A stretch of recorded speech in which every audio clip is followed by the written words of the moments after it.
네, 오늘도 수요 예배 오신 여러분 주님을 환영합니다. 우리 시간 다 함께 내가 매일 기쁘게 기쁨으로 함께 찬양 올려드리겠습니다.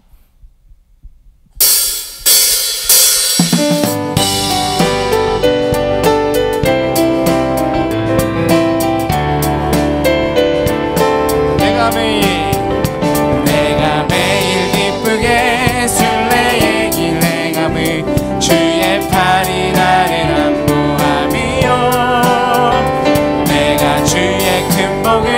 받는 참된 비결을 주의 영이 함께하. 우리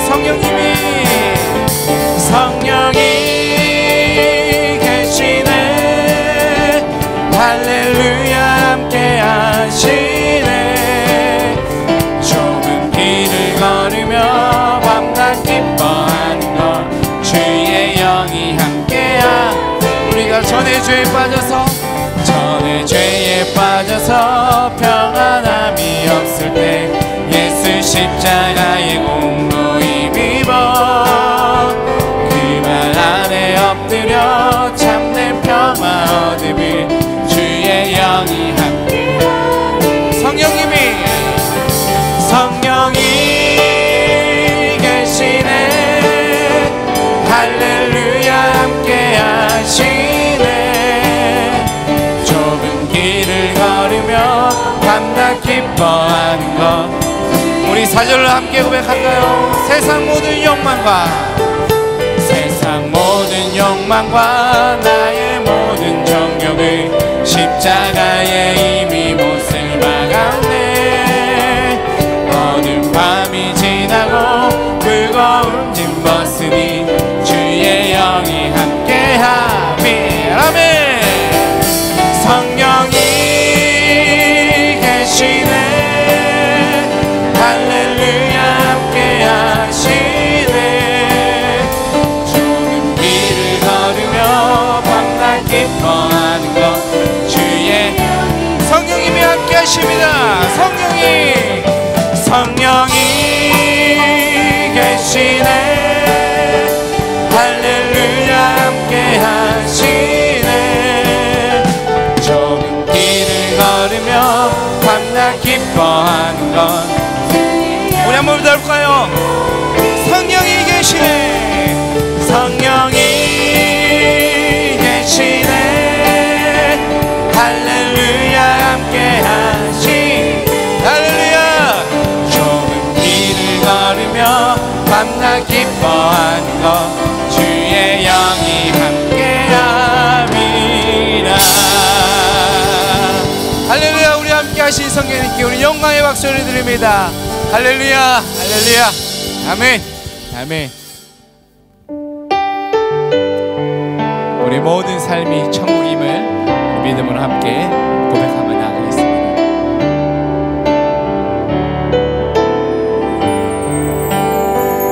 내 영혼이 은총 입어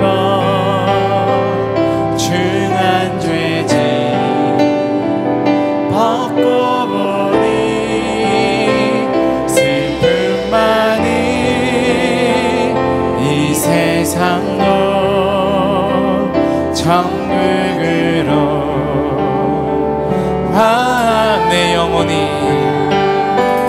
내 영혼이 은총 입어 중한 죄짐 벗고 보니 슬픔만이 이 세상도 천국으로 가노다. 할렐루야. 찬양하세. 내 모든 죄 사함받고 주 예수와 동행하니 그언이라.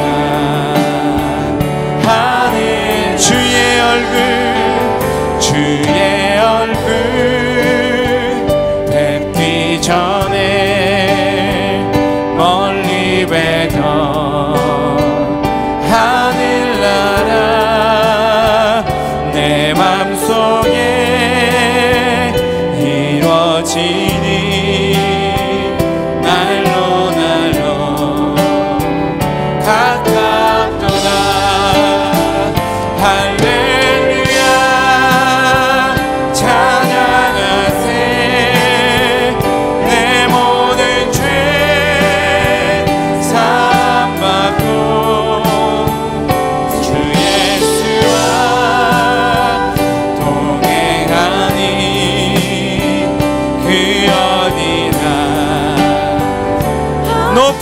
산이 높은 산이 거친 들이 조막이나 궁궐이나 내 주 예수 모신 곳이 그 어디나 하늘 할렐루야 할렐루야 찬양하세 내 모든 죄 사함받고 주 예수와 동행하니 그 어디나 할렐루야 할렐루야 찬양하세 내 모든 죄 사함받고 주 예수와 동행하니 그 어디나 하늘나라 아멘. 바로 이곳이 천국임을 믿습니다. 우리 시간 함께 기도하기 원합니다. 하나님 주님과 동행하여 주시옵소서. 동행하게 하여 주시옵소서. 성령님과 함께 하여 주시옵소서. 그래야지 우리 모든 삶이 천국의 삶이 되게 하여 주시옵소서라는 고백 우리 시간 다 함께 기도하며 나가겠습니다. 기도합니다. 하나님 아버지 감사함을 드립니다. 주님 아버지 주님의 가운데 아버지 주님을 만나게 하여 주시고 주님을 보게 하여 주심에 감사함을 드립니다. 아버지 주님과 함께하는 그 모든 삶들이 아버지 천국임을 믿습니다. 주님 천국의 기쁨을 매일매일 매시간 매순간 누리며 놀아 살아갈 수 있는 우리가 될 수 있도록 내가 될 수 있도록 우리의 마음을 다스려 주시고 함께하여 주시옵소서. 인도하시는 믿습니다. 이 모든 말씀 우리 주 예수 그리스도의 이름으로 간절히 기도드립니다. 아멘.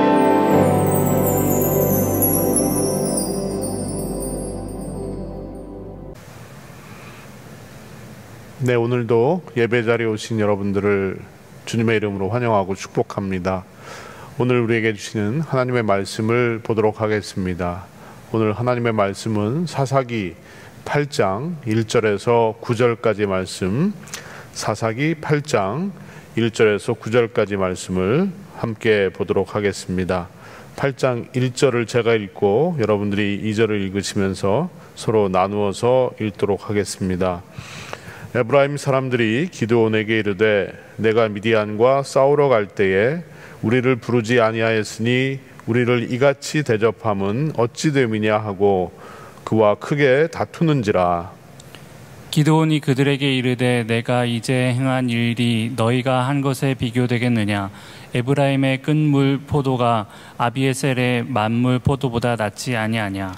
하나님이 미디안의 방백 오렙과 스앱을 너희 손에 넘겨주셨으니 내가 한 일이 어찌 능히 너희가 한 것에 비교되겠느냐 하니라. 기드온이 이 말을 하매 그때에 그들의 노여움이 풀리니라. 기드온과 그와 함께 한 자 300명이 요단강에 이르러 건너고 비록 피곤하나 추격하며 그가 숫곳 사람들에게 이르되 나를 따르는 백성이 피곤하니 청하건대 그들에게 떡덩이를 주라. 나는 미디안의 왕들인 세바와 살문나의 뒤를 추격하고 있노라 하니 숲곳의 방백들이 이르되 세바와 살문나의 손이 지금 내 손 안에 있다는 거냐. 어찌 우리가 내 군대에게 떡을 주겠느냐 하는지라. 기드온이 이르되 그러면 여호와께서 세바와 살문나를 내 손에 넘겨주신 후에 내가 들가시와 찔레로 너희 살을 찢으리라 하고 거기서 분우엘로 올라가서 그들에게도 그같이 구한즉 분우엘 사람들의 대답도 숲곳 사람들의 대답과 같은지라. 함께 읽겠습니다. 기드온이 또 분우엘 사람들에게 말하여 이르되 내가 평안히 돌아올 때에 이 망대를 헐리라 하니라. 아멘. 우리가 인간관계를 하다 보면 필연적으로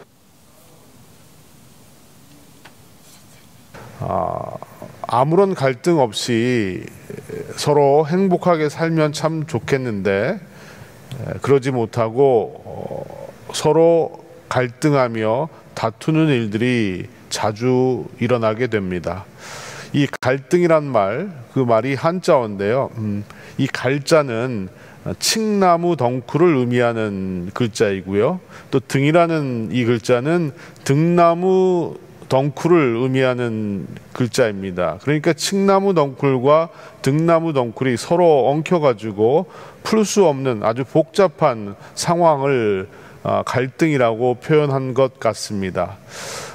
이런 갈등들이 우리 인생에서 또 인간관계에서 지속적으로 일어나고 있고, 또 우리는 이것을 어떻게든 풀어나가려고 노력하면서 살기도 한다는 것입니다. 이 심리학자들은요, 이 갈등의 유형을 크게 4가지 정도로 분석을 하는데, 첫 번째는 갈등의 이유가 무엇이냐, 서로 다름의 충돌이다, 그렇게 이야기를 합니다. 체질이나 성격이나 가치관이 다르기 때문에 필연적으로 갈등을 하게 되는 겁니다. 두 번째로는요, 구조적인 충돌인데 관습이나 문화나 시스템이 아예 처음부터 갈등을 일으키도록 만들어져 있다는 것입니다. 예를 들면 지금 미국에서 일어나고 있는 이 흑백 갈등 같은 것도 바로 이 구조적인 갈등이라고 볼 수가 있습니다. 또 세 번째로는 이해관계의 충돌인데, 사람마다 이해관계가 서로 얽혀 있기 때문에 누가 이익을 보느냐 또 누가 손해를 보느냐 하는 그러한 문제들 때문에 서로 갈등을 일으키고 힘들어하기도 합니다. 네 번째로는 해석의 충돌 때문에 갈등을 일으킨다라고 이야기를 합니다. 같은 상황을 두고 서로 다르게 해석을 하기 때문에 이것이 바로 갈등의 요인이 된다는 것입니다. 그런데 이런 갈등이 꼭 힘들고 어려운 상황에서만 일어나는 것은 아닙니다. 우리가 흔히 생각하기에 이 갈등이라는 것이 사는 게 힘들고 복잡하고 어려운 일이 자꾸 생기면 갈등도 많아질 것이다 라고 생각하지만 꼭 그런 것만은 아닙니다. 때로는 성공 뒤에도 이러한 갈등이 일어날 수가 있습니다. 크게 성공하고 어떤 일을 이루었는데도 불구하고 우리 주변에서는 끊임없이 다투고 싸우고 갈등하는 모습을 볼 수가 있습니다. 그러기에 이 갈등이라는 것은 언제나 어디서나 누구에게나 찾아오는 것입니다. 그래서 우리의 인생에도 또 우리의 가정에도 또 우리 교회 공동체에도 끊임없이 일어나는 이 갈등을 어떻게 풀어나가느냐 하는 것이 중요한 이슈가 될 수 있습니다. 우리가 그동안 보았던 기드온의 이야기도 이제 막바지로 접어들고 있습니다. 하나님께서 부르시고 세우신 사사 기드온, 그는 처음부터 강한 용사가 아니었습니다. 그래서 하나님은 그를 달래서 또 기적도 보여주시고 또 확신도 주시고 소망도 주시고 그를 겨우겨우 설득해서 전쟁에 내보내십니다. 하나님의 명을 받고 전쟁터에 나간 기드온과 300명의 병사들은요, 전혀 그들이 예상하지 못했던 방법으로 적들을 물리치게 되는데, 하나님께서 말씀하신 대로 횃불을 들고 항아리를 깨고 또 크게 소리쳐 외치면서 전쟁에 임하게 되었는데, 그것만으로 적군들이 다 혼비백산 도망치고 서로를 죽이는 그런 결과를 만들어냈던 것입니다. 그래서 전혀 예상하지 못했던 뜻밖의 승리를 거두었습니다. 그런데 이 전쟁을 이끄는 과정에서 이 기드온은 하나님의 명령에 전적으로 순종하지 않았습니다. 하나님께서는 숫자를 줄이라고 말씀하셨는데 전쟁 막바지에 기드온은 다급한 마음이 있었는지 하나님이 돌려보낸 사람들을 다시 전쟁에 참여시킵니다. 그리고 에브라임 지파에까지 가서 구원을 요청했고, 또 에브라임 지파 사람들은 같이 전쟁의 막바지에 참여해서 적군을 물리치고 적장에 목을 베어오는 공로를 세우게 되었습니다. 이 정도라면 승리한 전쟁이라고 볼 수 있습니다. 여기서 기드온의 이야기가 끝났다면 기드온은 참 훌륭한 사사로 우리에게 기억이 되었을 것입니다. 그런데 전혀 예상하지 못했던 돌발 상황이 발생을 하게 됩니다. 그것이 바로 갈등으로 터져나오게 되었습니다. 오늘 본문은 크게 두 가지의 갈등을 우리에게 소개하고 있는데 저는 이 두 가지 갈등을 좀 더 자세하게 여러분들과 함께 나누어 보도록 하겠습니다. 먼저 첫 번째는 에브라임 사람들과의 갈등입니다. 먼저 이 에브라임 사람들과의 갈등의 원인이 무엇이었는지를 한번 살펴보겠습니다. 1절을 보시기 바랍니다. 에브라임 사람들이 기드온에게 이르되 내가 미디안과 싸우러 갈 때에 우리를 부르지 아니하였으니 우리를 이같이 대접함은 어찌 됨이냐 하고 그와 크게 다투는지라. 여기서 나오는 에브라임 지파가 어떤 지파인가 하면 이스라엘 백성들을 이끌고 가나안 정복에 혁혁한 공을 세웠던 여호수아가 속해 있던 지파였습니다. 여호수아가 우리 지파 출신이다라는 이 사실 하나만으로도 그들은 굉장한 자부심을 가지고 있었을 뿐 아니라 그 자부심이 더 나아가서는 교만으로 그들을 똘똘 무장시켜 버렸다는 것입니다. 그래서 오늘 이 기드온이라는 사람을 바라볼 때 여호수아와 비교해서 굉장히 기드온을 무시했던 것 같습니다. 그래서 기드온에게 찾아와서 그들이 했던 말은 어찌 네가 우리한테 이럴 수가 있느냐라는 이야기로 서로 다투기 시작했다라고 말씀하고 있습니다. 그들이 보기엔 기드온을 무시하는 마음이 깔려 있었기 때문에 기드온을 향해서 왜 우리를 처음부터 전쟁에 참여시키지 않았느냐 하는 문제로 시비를 겁니다. 왜 우리를 뒤늦게 너희들이 필요할 때 우리를 불렀느냐라고 이야기를 하는 겁니다. 그리고 기드온이 자신들에게 그렇게 한 것은 자신들을 푸대접한 것이라 생각을 하고 섭섭함을 토로하고 있습니다. 한편으로는 그들의 주장이 그럴듯한 주장인 것처럼 보이지만 그들에게 중요했던 것은 승리의 기쁨이나 하나님께 대한 감사가 아니었습니다. 그들이 인정받고 싶었고 자신들의 자존심을 내세우고 싶었던 것입니다. 왜 처음부터 우리를 참여시키지 않았냐 하는 문제로 그들이 섭섭해하고 있습니다. 사실 이런 갈등은 교회 안에도 자주 일어나는 갈등입니다. 내 이름이 왜 빠졌느냐? 결정은 자기들이 다 하고 나서 급할 때 왜 나에게 도와달라고 하느냐? 내가 이 교회의 어떤 사람인데 왜 나를 푸대접하느냐? 우리는 이런 이야기를 자주 듣습니다. 물론 인간적으로는 충분히 이해할 수 있습니다. 그런 마음이 들 수 있다라는 생각을 합니다. 그러나 우리가 잊지 말아야 될 것은요, 우리는 하나님의 일을 하고 있는 사람들이라는 사실입니다. 하나님의 일을 인간적으로 접근을 하게 되면 항상 상처를 받을 수가 있습니다. 내가 설령 빠졌다고 할지라도 혹시 내가 생각하는 것만큼의 대접을 받지 못했다 할지라도 하나님의 일이 잘 끝났다면 우리는 그것으로 감사할 수 있어야 합니다. 나를 자랑하고 내 이름을 내기 위해서 하는 일이 아니기 때문입니다.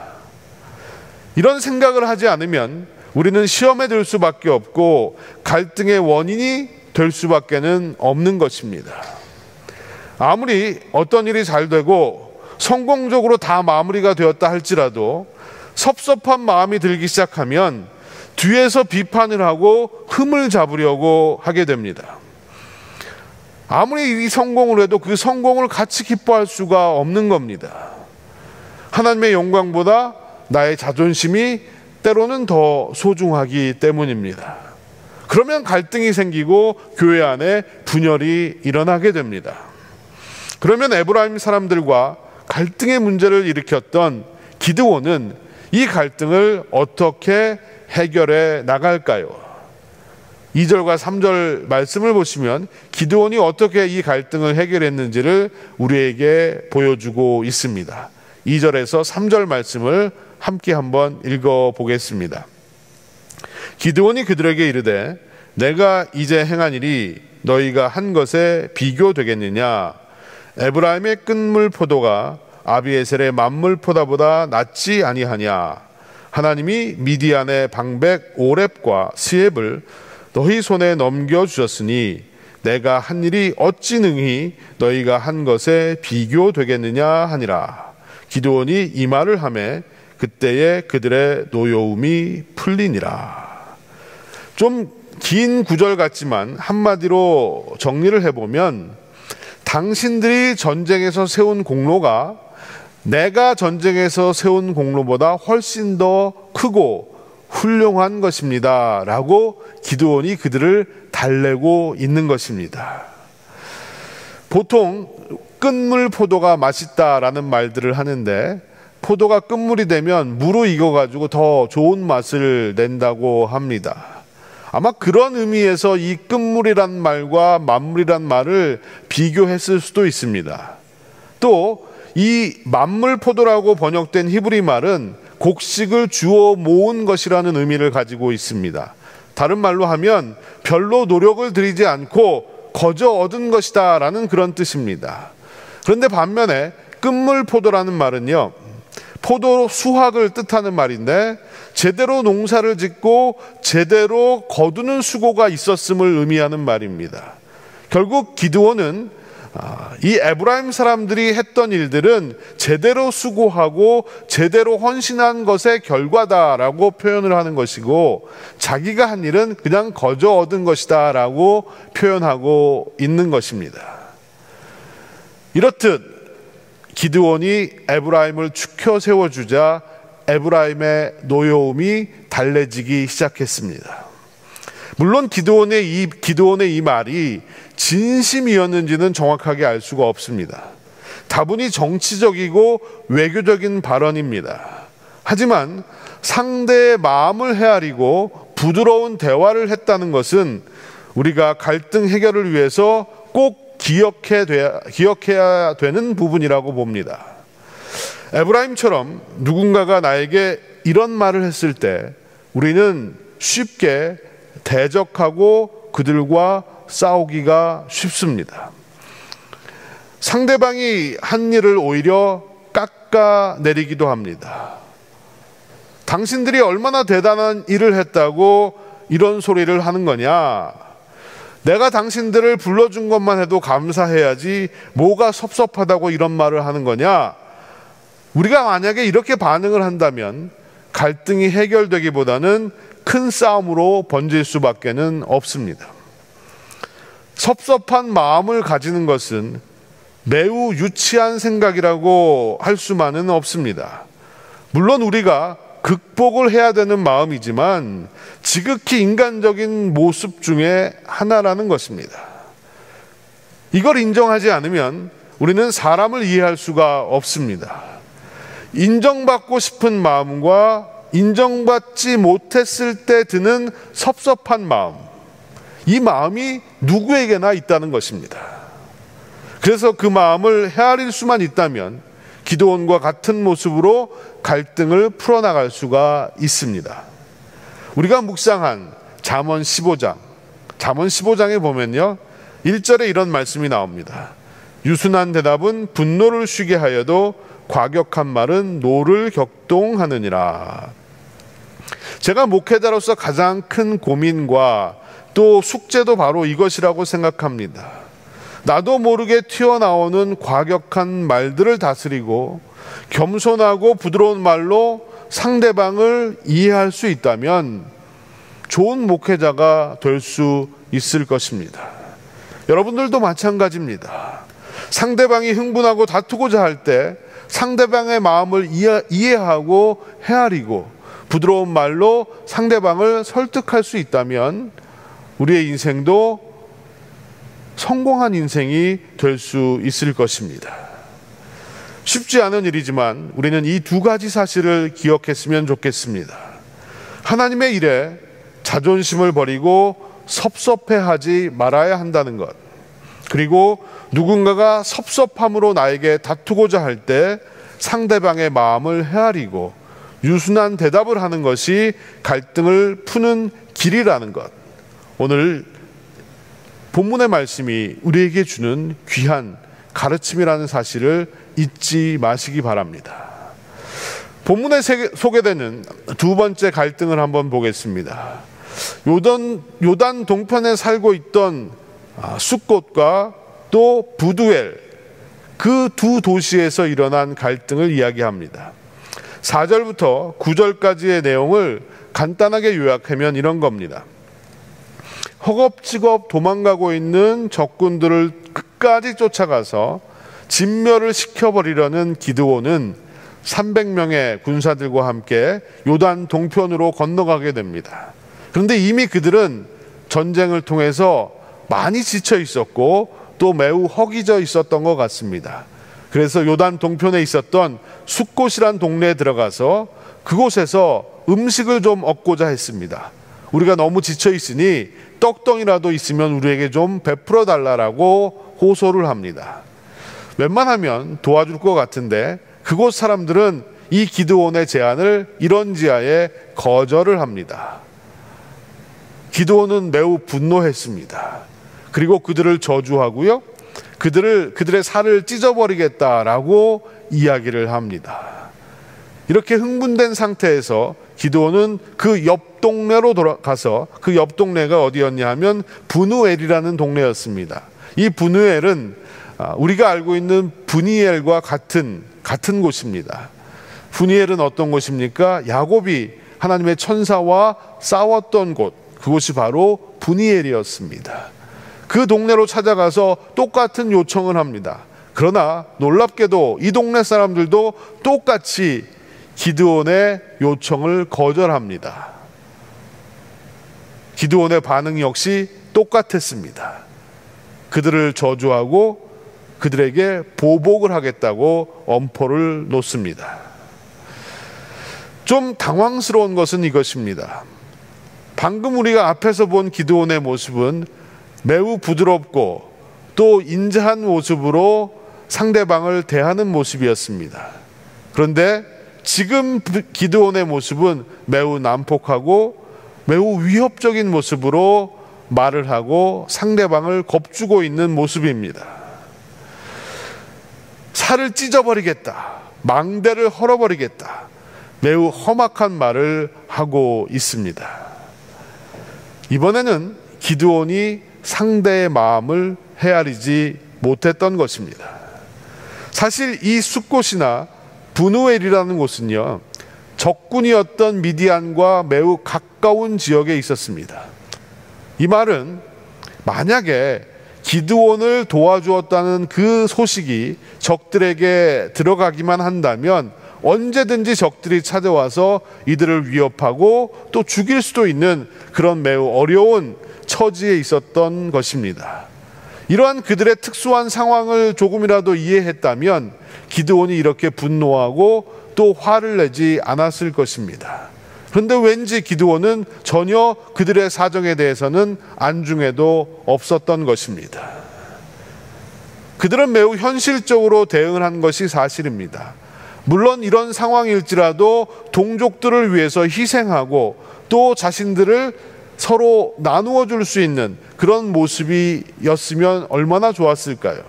하지만 그들의 반응은 매우 인간적인 모습이었다라는 것입니다.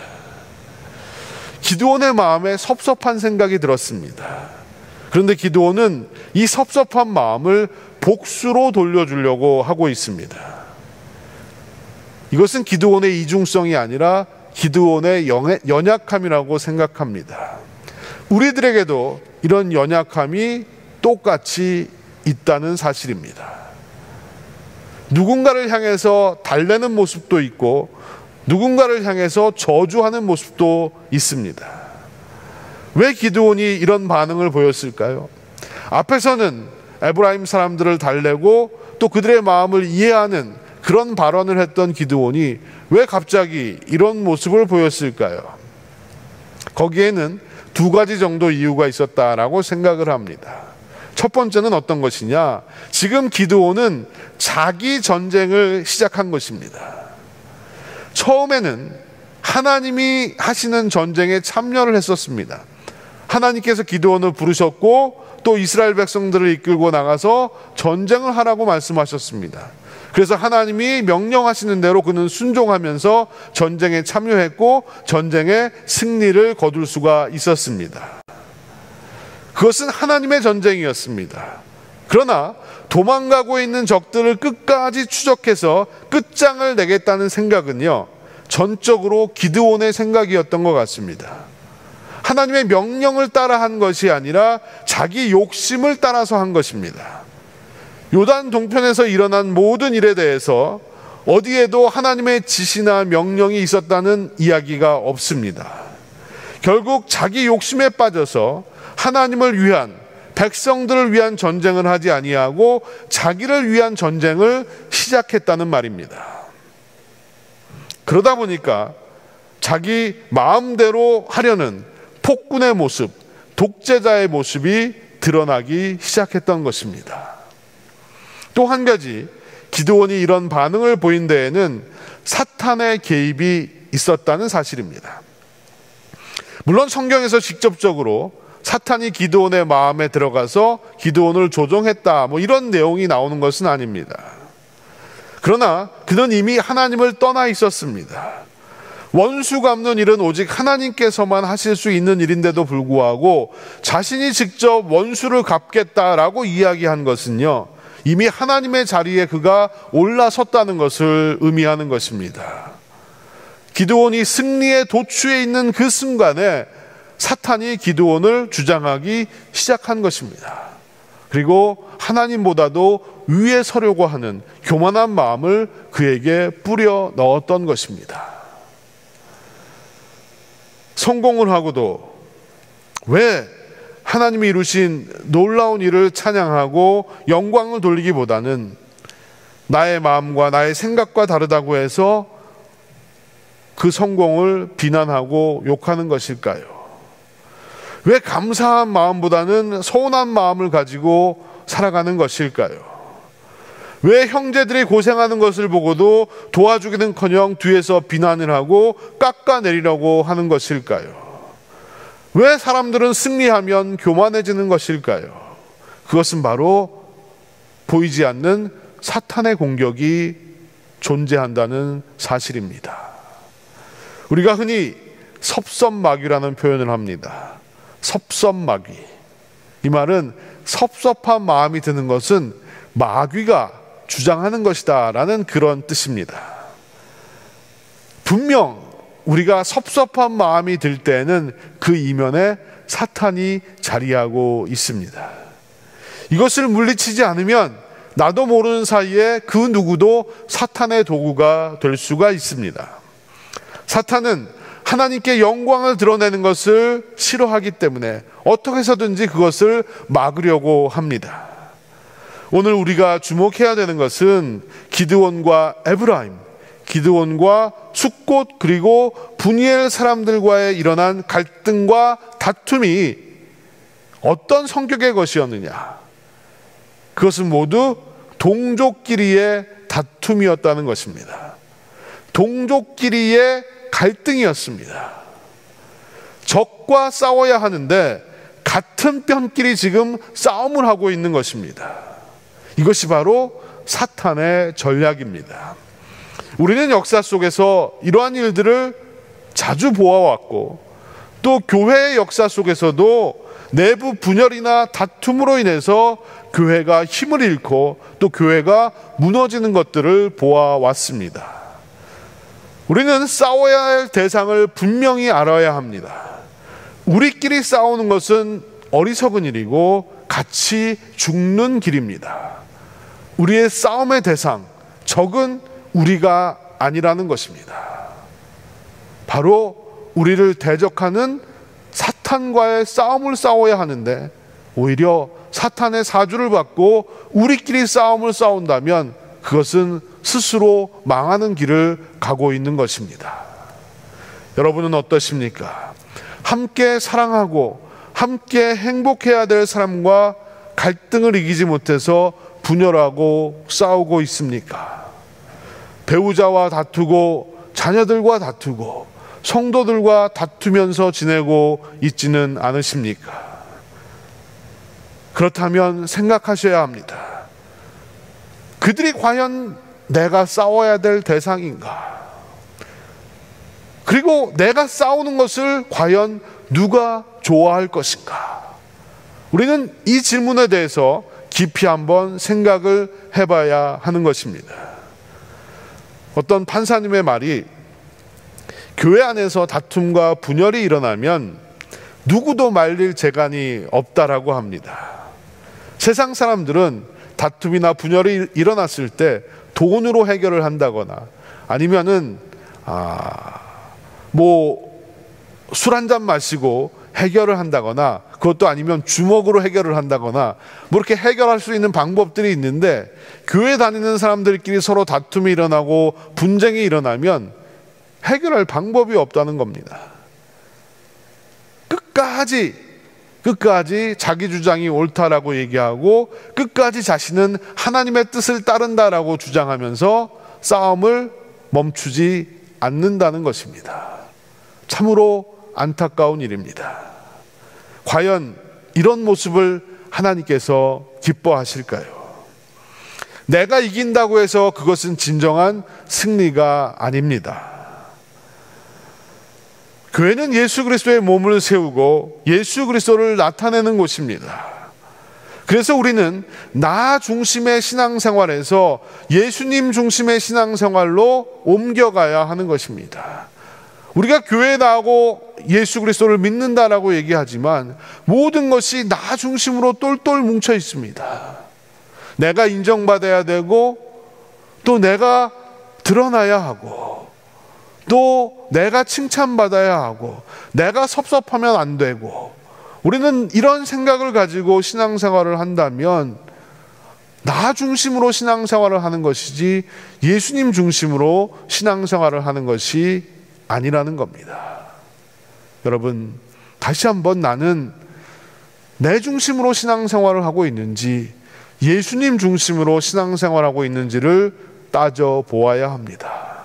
여러분, 하나님께서 기뻐하시는 일이 무엇이겠습니까? 우리가 왜 예수님을 믿고 예수님을 따르는 것입니까? 나 자신을 내려놓고 예수님의 모습을 닮아가고 예수님을 온전히 따라가는 그러한 삶을 살아야 하는 것이 우리가 가장 복되게 사는 길이라는 것을 잊지 말아야 합니다. 여러분, 우리는 예수님의 이름이 높여져야 되고 예수님이 세우신 교회가 든든히 서야 하는 일에 헌신된 자들입니다.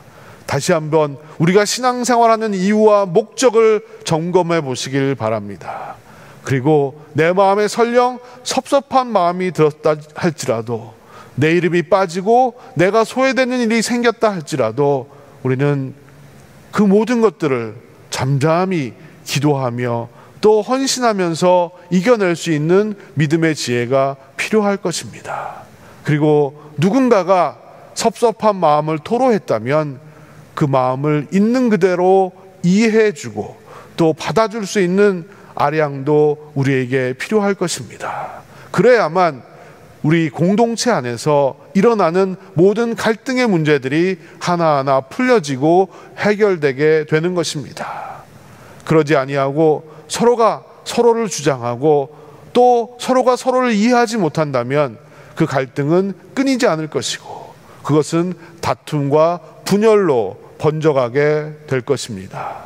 다시 한번 이스라엘 공동체, 그 동족 안에서 일어났던 두 가지의 갈등의 사건을 우리가 기억하면서 우리의 가정, 우리의 교회, 우리가 살아가는 곳곳마다 갈등이 있을 수 있지만 그 갈등을 어떻게 지혜롭게 풀어나가야 할지를 배우고 다시 한번 다짐하는 그런 복된 시간이 되었으면 좋겠습니다. 사랑하는 성도 여러분, 오늘 이 말씀이 나에게 어떤 메시지를 주시는지를 다시 한번 기억하면서 이번 한 주 혹시라도 우리의 삶 가운데 갈등이 일어난다면 그 갈등을 지혜롭게 풀어내는 여러분들이 되시기를 간절히 주님의 이름으로 축복합니다. 기도하시겠습니다. 사랑의 주님, 감사합니다. 오늘도 우리가 하나님 주신 말씀을 통해서 우리에게 일어나는 수많은 갈등들을 어떻게 대하고 또 어떻게 풀어야 할지 지혜를 얻습니다. 사람과 사람이 모여 사는 그곳에는 항상 갈등이 존재하기 마련인데, 하나님, 그 갈등을 대하는 우리의 마음과 생각을 주장하여 주시옵소서. 먼저 내가 인정받지 못했고 또 내가 소외되었다는 사실로 섭섭한 마음이 들 때, 하나님, 우리는 예수님을 생각하면서 그 섭섭한 마음을 가라앉힐 수 있는 지혜를 허락하여 주시옵소서. 또한 누군가가 그런 섭섭한 마음을 이야기했을 때, 아버지 하나님, 저희들은 그들을 이해하고 또 그들을 품고 달랠 수 있는 부드러운 말과 또 지혜를 허락하여 주시옵소서. 아버지 하나님, 우리가 싸워야 될 대상은 우리가 아니라 사단이라는 것을 잊지 않도록 도와주시옵시고, 우리가 서로 싸우고 분열하고 다투는 것은 하나님이 결코 기뻐하시는 일이 아니라는 것도 기억하게 하여 주시옵소서. 우리의 가정이 지금 다투고 있습니까? 우리의 교회가 지금 다투고 있습니까?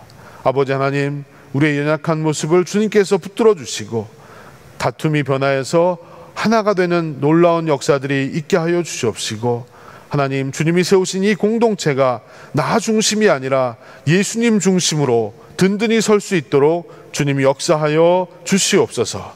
오늘도 우리에게 주시는 은혜와 사랑에 감사를 드리며 이 모든 말씀을 예수님의 이름으로 기도드리옵나이다. 아멘. 축도하겠습니다. 지금은 우리 구주 예수 그리스도의 한량없는 은혜와 아버지 하나님의 놀라우신 사랑과 성령님의 감화감동 교통하심이 갈등의 상황 속에서도 하나님이 주시는 지혜와 또 주님이 주시는 말로 서로를 위로하고 축복하며 또한 격려하면서 갈등을 잘 풀어나갈 수 있는 지혜로운 주의 백성이 되겠습니다. 고백하며 하나님 앞에 예배를 드린 사랑하는 빈내리의 모든 성도들, 그들의 가정과 일터 위에 또 주님이 세우신 교회 위에 영원토록 함께 하시옵기만을 간절히 축원하옵나이다. 아멘.